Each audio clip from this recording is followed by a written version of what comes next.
What if the most rebellious act in a world built on obedience was not revolution, but simply the courage to stay true to yourself? That quiet defiance lies at the heart of Jane Eyre, one of the most enduring novels ever written in the English language. First published in 1847 under the mysterious name Currer Bell, it revealed to the world the fierce imagination of Charlotte Brontë, a clergyman's daughter from the lonely moors of Yorkshire, who dared to write a woman's inner life with the intensity of an epic. Though Brontë never lived to see her name on any grand literary award, her creation has since been crowned by time itself. Jane Eyre has been listed among the world's greatest novels by the Modern Library, the BBC, and countless academic circles. It remains a cornerstone of the feminist canon, studied and loved across generations. Charlotte Brontë was only 31 when she published Jane Eyre, but her voice had already traveled far beyond her century. She wrote in the midst of the Victorian age, a time when women were meant to be silent, ornamental, and obedient. Yet her heroine, plain-faced and poor, speaks in a voice that burns with intelligence, moral conviction, and desire.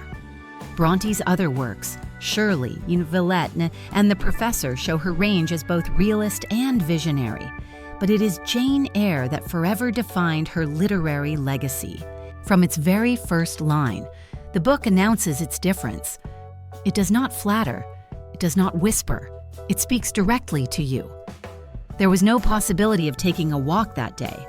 With that single sentence, Brontë captures confinement, frustration, and the yearning for escape. Later, Jane herself declares, "I am no bird, and no net ensnares me. I am a free human being with an independent will." Few words in literature have felt more alive, more necessary. Tonight, on Echoes of Books, we'll step into that world of candlelight and conscience, of secret laughter in locked attics and voices calling across the moors. We'll uncover how Charlotte Brontë built not just a novel, but an entire emotional universe. If this kind of journey speaks to you, stories where the mind and the heart walk hand in hand, please take a moment to like the video, subscribe to Echoes of Books, or even support the channel through a small donation. Every gesture helps this literary fire keep burning. 5 rooms, 1 soul. The story of Jane Eyre begins in the gray corridors of Gateshead Hall, a house that seems to breathe cruelty. Here lives a small orphan girl, 10 years old, pale and alert, with eyes too curious for her age. She's unwanted by her aunt, Mrs. Reed, who keeps her not out of affection, but obligation. Jane is punished for speaking truth and silenced for demanding justice. Her cousin John beats her, calling her a beggar, and when she dares to resist, she is locked in the Red Room, the chamber where her uncle died. That night, terrified by what she imagines to be his ghost, Jane faints, and with her fainting begins a lifetime of awakening. Her exile continues when she is sent to Lowood Institution, a charity school for poor girls run by the hypocritical Mr. Sus Brocklehurst, a man who preaches humility while dressing his own daughters in velvet. The students sleep on straw mattresses and eat burned porridge, but Jane finds in this desolate place her first friendship. Helen Burns, a gentle girl with a face like winter sunlight, teaches her that endurance can be a form of strength. When Helen dies of consumption in Jane's arms, a quiet light goes out, but its warmth never leaves her. The school reforms after a scandal, and Jane stays there for 8 years, 6 as a student and 2 as a teacher. By the time she leaves, she has gained not just an education, but the conviction that life must offer more than survival. When she advertises for a position and receives a letter from a Mrs. Fairfax of Thornfield Hall, she steps into a new chapter. Thornfield is a grand estate full of shadows and strange echoes. Its master, Edward Fairfax Rochester, returns one cold evening after falling from his horse, and it is Jane who helps him to his feet. Their first exchange is brisk, almost combative. He finds her plain, but piercingly honest. She finds him rude, but magnetic. Over the weeks that follow, something electric grows between them. Their conversations are full of testing and teasing, as if two minds have finally found equals to wrestle with. Jane's student, the lively little Adele, adds brightness to the gloom, but the nights at Thornfield are never silent. Sometimes Jane hears laughter, wild and inhuman, coming from somewhere above. When Rochester finally confesses his love and asks her to marry him, Jane feels she has stepped into a dream. The night before their wedding, lightning splits the great chestnut tree in half, and the next morning, the dream shatters. A voice interrupts the ceremony. Rochester is already married. His wife, Bertha Mason, is alive, hidden in the attic, raving and violent. Rochester begs Jane to stay with him, to live as his companion, but she cannot betray her conscience. She leaves Thornfield before dawn, alone and penniless, walking across the moors until exhaustion nearly kills her. She's rescued by a young clergyman, St. Mazzy John Rivers, and his two sisters. They nurse her back to life without knowing her name. In time, she discovers they are her cousins, and she has inherited a fortune from her uncle in Madeira. The money frees her, but John's offer threatens to bind her again, this time to duty rather than love. He asks her to marry him and join his missionary work in India. Jane nearly accepts, moved by his conviction but chilled by his lack of passion. Then one night, she seems to hear Rochester's voice calling her name across the distance, filled with pain. She answers in spirit, "I am coming." When Jane returns to Thornfield, she finds only ruins. The house has been destroyed by fire, Bertha Mason is dead, and Rochester has been blinded in his attempt to save her. He lives now in seclusion at Ferndean, humbled but alive. Their reunion is quiet and deeply human. Jane tells him she is independent and equal at last, no longer poor, no longer afraid. He reaches for her face and whispers, "My equal is here, and my likeness." They marry in private and without grandeur, and in time his sight partially returns. The final image is one of peace, a fire glowing, two souls resting after the storm. Jane's story moves through 5 rooms: Gateshead, Lowood, Thornfield, Moor House, and Ferndean, each one a mirror of her soul's growth. From fear to faith, from passion to principle, she walks a path that leads not to luxury or fame, but to something rarer, a life that belongs entirely to her own heart. The Architecture of Selfhood. Charlotte Brontë builds Jane Eyre like a living cathedral, each chamber echoing a moral note. The book is not a linear journey from childhood to adulthood, but a spiritual architecture, a series of rooms where Jane tests the shape of her soul. The external movement, house to house, is only a disguise for an inner pilgrimage towards self-possession. At Gateshead, Jane's rebellion begins. A child unloved and accused of wickedness, she learns that truth has a price, but silence has a cost. Her stand against Aunt Reed, when she cries out that she is deceitful no longer, is not just a tantrum, it is the blueprint of her entire life. She will speak, even if it isolates her. She will defend the dignity that no one else recognizes. In this moment, Brontë sketches the foundation stone of Jane's character, the right to define one's own moral space. Lowood provides the next chamber, cold and disciplined, where the lesson is endurance. Hunger and punishment are constants, but within this austerity, Jane discovers the radiance of moral strength. Helen Burns, serene and resigned, becomes the book's first saintly presence, teaching that forgiveness can be more subversive than anger. Yet Jane cannot wholly imitate her. She respects Helen's faith, but knows that blind submission would extinguish her fire. This tension between rebellion and acceptance runs through the novel like a thread of heat beneath the frost. Thornfield Hall is the grand nave of the cathedral, where the light of love first floods in. Here, Brontë stretches her architecture to full Gothic scale, vast corridors, secret doors, a house that feels alive with whispers. But beneath the romance lies a structural test.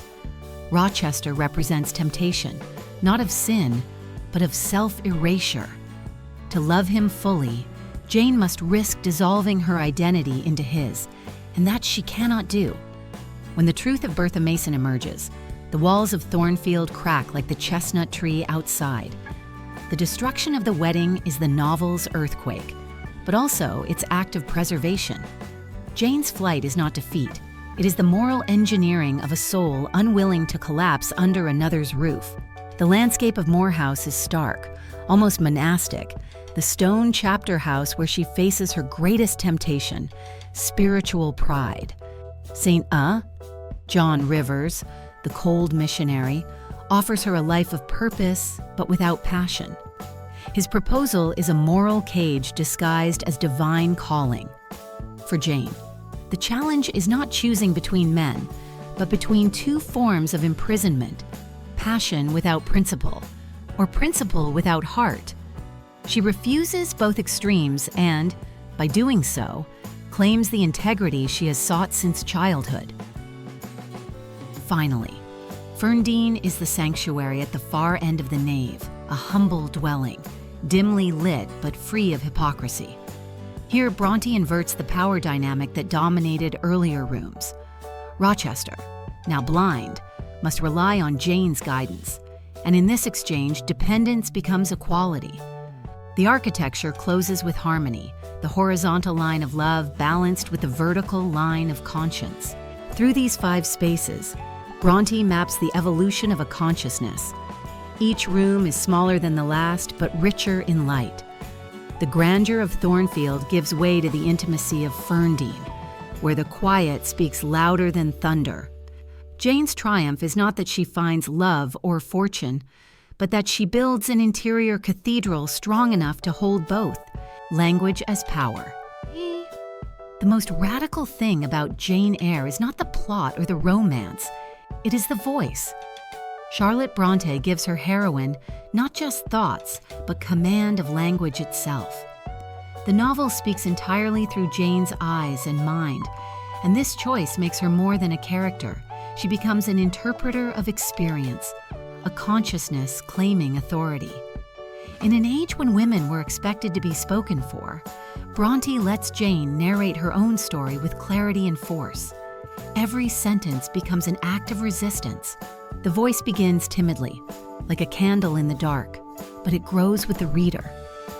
In childhood, Jane's language is sharp and direct, already refusing submission.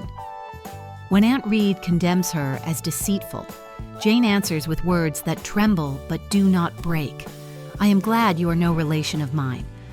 I will never call you aunt as long as I live. The precision of her speech carries the same power as physical defiance. She names injustice and, in doing so, defines it. Brontë structures the prose like a symphony of restraint and release.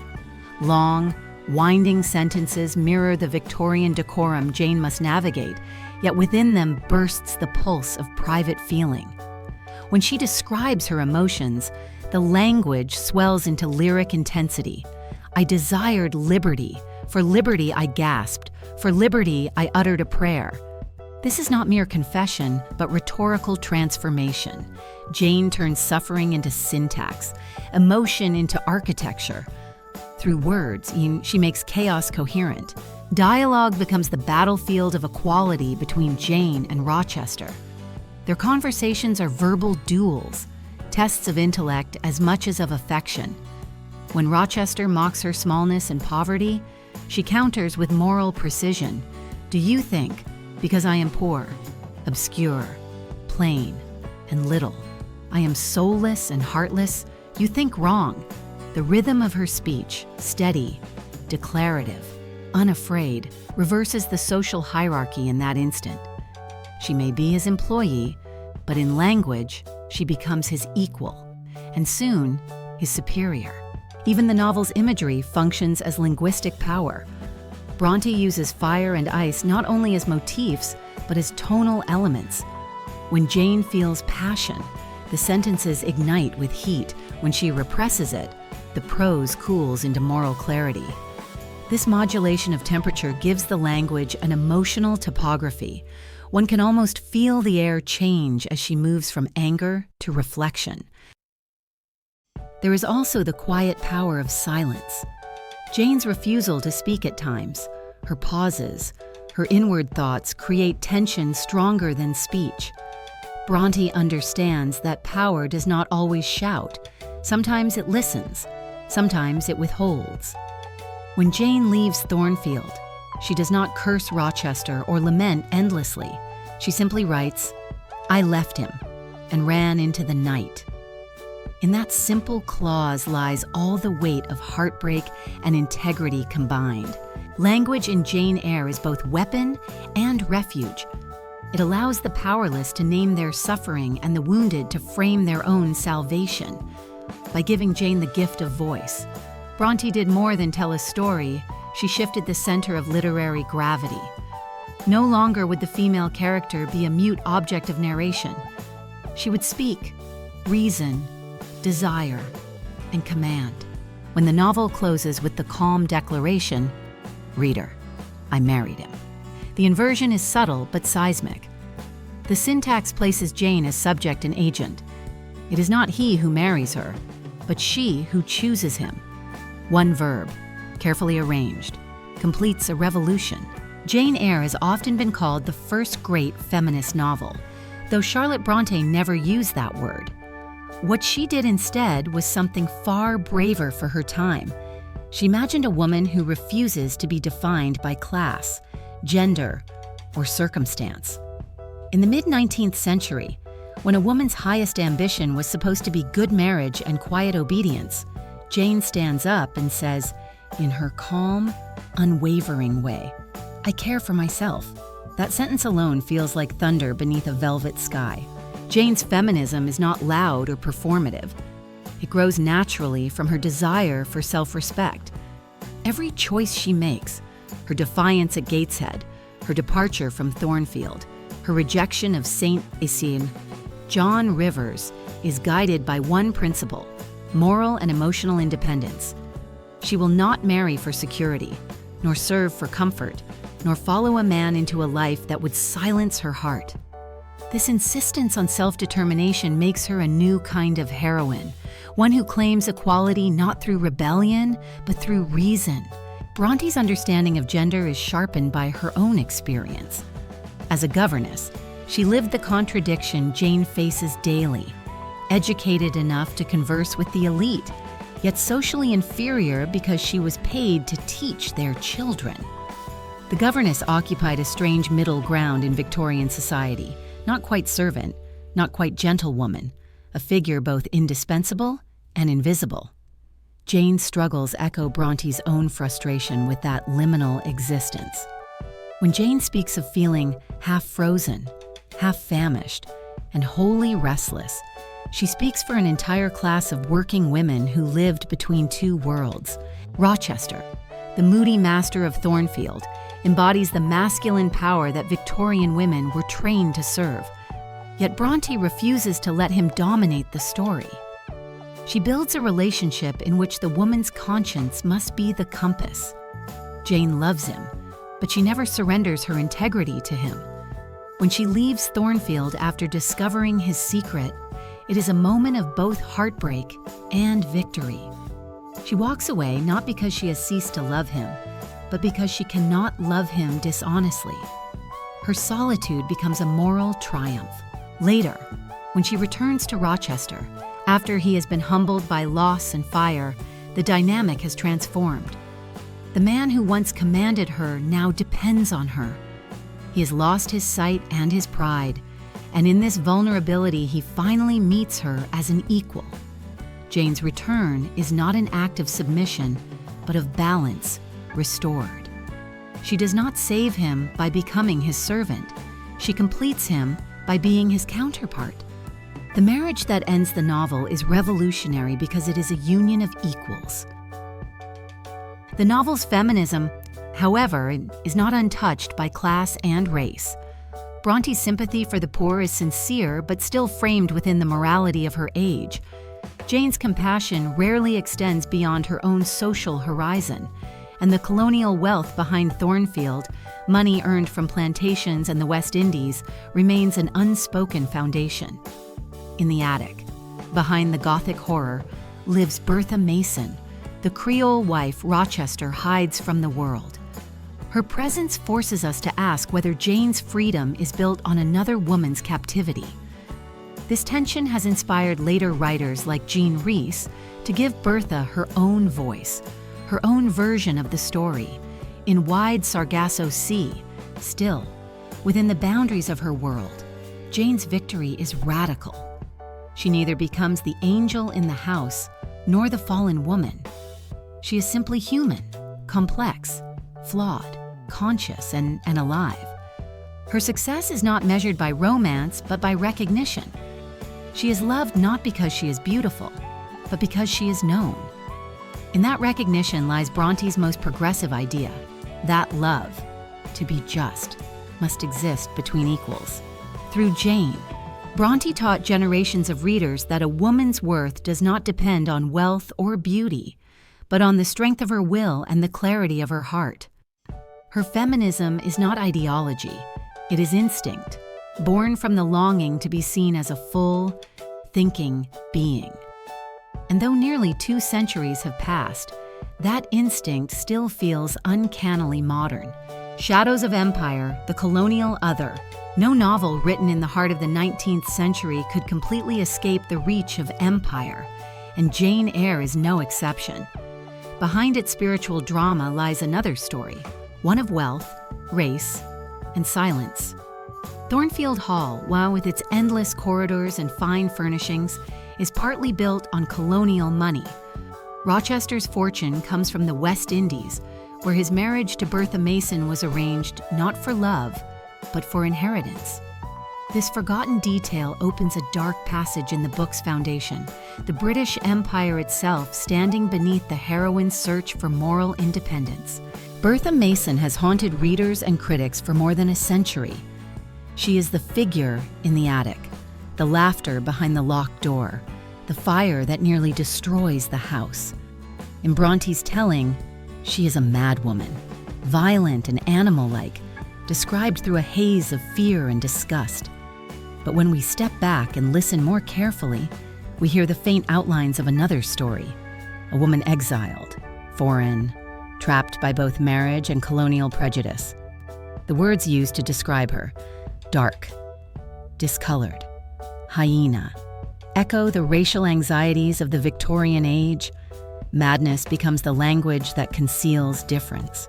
Charlotte Brontë was not deliberately cruel. She wrote from the assumptions of her time, when British identity was bound to the idea of moral and racial superiority. Yet even in her limited understanding, we can see flickers of discomfort. Rochester's guilt, his unease with the consequences of his actions, hints at a moral crack in the empire's facade. He confesses that he was deceived into marriage for money and driven to despair by isolation in the tropics, where everything felt too hot, too alive, too foreign. His decision to lock Bertha away is presented as tragic necessity, but modern readers see in it the echo of colonial control, the silencing of the other for the preservation of English order. Jean Rhys's novel, Wide Sargasso Sea, published more than a century later, pulls that silence into the light. It tells Bertha's story, renamed Antoinette Causeway, from her childhood in Jamaica to her confinement in Thornfield. Rhys turns the mad woman into a victim of empire, showing how displacement and racial tension corrode the mind. The connection between the 2 novels reminds us that literary history is not a straight line, but a conversation. Brontë created a story about freedom. Rhys answered by asking whose freedom it really was. This post-colonial perspective does not diminish Jane Eyre's achievements, but it does complicate them. Jane's struggle for autonomy exists alongside another woman's destruction, one whose voice the narrative cannot bear to hear. When we consider Bertha as more than a plot device, the novel becomes a mirror that reflects both moral courage and moral blindness. Jane's triumph at the end, The marriage built on mutual respect rests on a structure that once confined another. The Gothic house burns, and from its ashes rises equality, but only for some. This haunting contrast makes Jane Eyre an essential text for our time. It teaches that liberation within one story may coexist with oppression in another, and that every victory in history carries a shadow. The colonial presence in the novel reminds us that no search for identity happens in isolation. It is always entangled with the forces that shape the world beyond our sight. Charlotte Brontë may not have foreseen this layer of meaning, but her instinct for moral complexity allows it to emerge naturally. The fire that consumes Thornfield can be read as more than personal catastrophe. It is the empire itself flickering under the weight of its own contradictions. Out of that smoke steps Jane, free at last, while the ghost of Bertha lingers in the ashes, asking the question the book cannot answer, whose story remains untold. Reception through time from scandal to canon. When Jane Eyre first appeared in 1847, no one knew who Currer Bell was. Some assumed the author must be a man because no woman, they said, could write with such authority, passion, and psychological insight. The book exploded into the literary scene like a spark in dry straw, too moral for scandal, too passionate for comfort. Within weeks, it sold out its first printing, and the British public began to argue. Was this the story of a virtuous governess, or the confession of a dangerously independent woman? Victorian critics were both fascinated and alarmed. One reviewer in the Quarterly Review called it an anti-Christian composition, while another accused it of moral anarchy. The tone was not what they expected from a female writer. Jane spoke of equality, conscience, and desire with a clarity that unsettled the age. Yet among readers, especially women, the novel spread like wildfire. Many saw themselves in Jane's struggle for self-respect, trapped between social obedience and private longing. What critics condemned as arrogance, ordinary readers recognized as courage. Once Bronte's true identity became known, the controversy deepened. Some admired her as a genius of feeling, others scolded her for stepping beyond womanly bounds. Even her friend Elizabeth Gaskell, in writing Bronte's biography, tried to soften her image, turning the fierce writer into a gentle martyr of loneliness. But the work itself refused to be domesticated. It lingered in readers' minds not as moral instruction, but as a portrait of an awakened soul. By the early 20th century, as psychology reshaped literature, critics began to see Brontë as a pioneer of the interior novel. Jane Eyre's first-person voice became a model for exploring consciousness, influencing writers from Virginia Woolf to James Joyce. The Gothic suspense and emotional realism no longer seemed contradictory but complementary, a fusion that made the novel both thrilling and introspective. Rochester's brooding passion and Jane's moral reasoning were recognized as the twin forces of the human psyche. Then came the feminist revolution of the 1960s and 70s. Scholars like Sandra Gilbert and Susan Gubar reframed Jane Eyre as a foundational feminist text. In their influential book, The Mad Woman in the Attic, they argued that Bertha Mason represents the anger Victorian women were forced to repress. According to them, the attic becomes a metaphor for the unconscious, the place where forbidden emotions, rage, sexuality, rebellion are locked away. Jane's eventual peace, in this reading, comes from integrating that hidden self rather than denying it. Feminist readers celebrated Brontë not as a moral teacher, but as a revolutionary of the imagination. At the same time, post-colonial critics like Gayatri Spivak and later Jean Rhys brought another dimension to the debate. They pointed out that the novel's vision of female liberation is built upon imperial privilege. By giving Bertha her own story in wide Sargasso Sea, Rhys forced readers to confront the racial and economic hierarchies that the original narrative had left unexamined. The dialogue between Brontë and Rhys reshaped the way scholars think about literary inheritance, how one story can liberate while another reveals its blind spots. In recent decades, adaptation has become another form of critical conversation.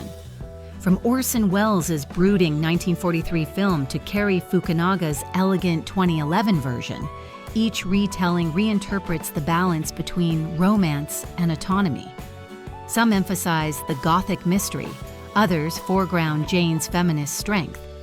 On social media platforms like TikTok and Reddit, young readers rediscover the book with fresh eyes. Some swoon over Rochester's tortured charm, while others debate whether he is a romantic hero or a cautionary relic. The internet has given the novel a new kind of life, a forum where passion and critique mingle freely. What makes Jane Eyre's reception so remarkable is its elasticity. It has been read as moral fable, love story, psychological study, feminist manifesto, and colonial allegory, and each generation finds its own truth within it. The novel seems to evolve with its readers, shifting shape but never losing its pulse. The controversies that once threatened to bury it have instead kept it alive. To read Jane Eyre today is to join a conversation that began nearly 2 centuries ago and shows no sign of ending. The elemental motifs. Throughout Jane Eyre, Charlotte Brontë weaves a landscape of elements: fire, ice, wind, and earth that mirror the emotional and moral climates of her characters. These natural forces are not decoration, but instruments of meaning, each reflecting the temperature of Jane's inner world. In a novel so deeply concerned with self-control and conscience, the elements become the language of feeling, a secret code between the psyche and the sky. Fire is the most vivid of these motifs. It burns in the fireplace at Thornfield, in Bertha Mason's destructive rage, and in Jane's steady moral light. Fire is passion, but also judgment. When Jane first meets Rochester, the horse accident happens near a smoldering field, an omen of danger wrapped in warmth. Later, when Bertha sets Rochester's bed curtains ablaze, Jane rescues him from the flames. That scene becomes both literal and symbolic. She saves the man she loves, but also tames the fire that might destroy her. Rochester's body is drenched in water, while Jane stands trembling beside him, half in fear, half in desire. The contrast of heat and restraint defines their entire relationship. When the chestnut tree outside Thornfield is struck by lightning the night before their wedding, it splits in two, yet still lives. The image captures the essence of their love, divided but not destroyed, smitten by fate but alive beneath the bark. Brontë uses this elemental event as prophecy. Passion and destruction are entwined, and harmony will come only after the storm. If fire represents emotion and transformation, ice represents suppression and endurance. At Lowood School, the freezing dormitories and icy discipline shape Jane's self-restraint. The cold is moral as much as physical. It teaches her to endure hunger and humiliation without losing her inner warmth. In later chapters, when St. John Rivers invites her into his vision of missionary duty, the air of Moor House feels like permanent winter. His love is frost, beautiful in form, but deadly to the soul. When Jane rejects him, she is choosing warmth over rigidity, life over spiritual paralysis. The moors themselves are Brontë's most subtle element, the meeting ground of all others. When Jane flees Thornfield, she collapses on the wild landscape, half-starved and alone. The moors are not kind, but they are honest. They strip away illusion and pride. For Brontë, nature is not a backdrop but a mirror of moral truth. The wind carries voices, the earth cradles exhaustion, and the open sky invites revelation. It is on the moors that Jane hears Rochester's voice calling her name, a moment of supernatural resonance that feels both mystical and psychological. The air itself becomes the medium of love, a spiritual frequency that transcends distance. Finally, the novel closes with balance. The fire that once destroyed now warms the hearth at Ferndean. The wind that once howled through the moors becomes a gentle breeze through the leaves. Rochester, blinded, learns to see through touch and voice.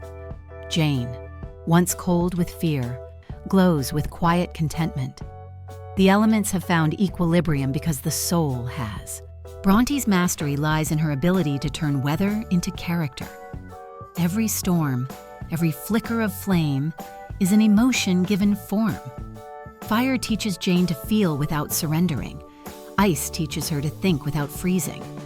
The novel's final piece is not the calm of suppression, but of harmony.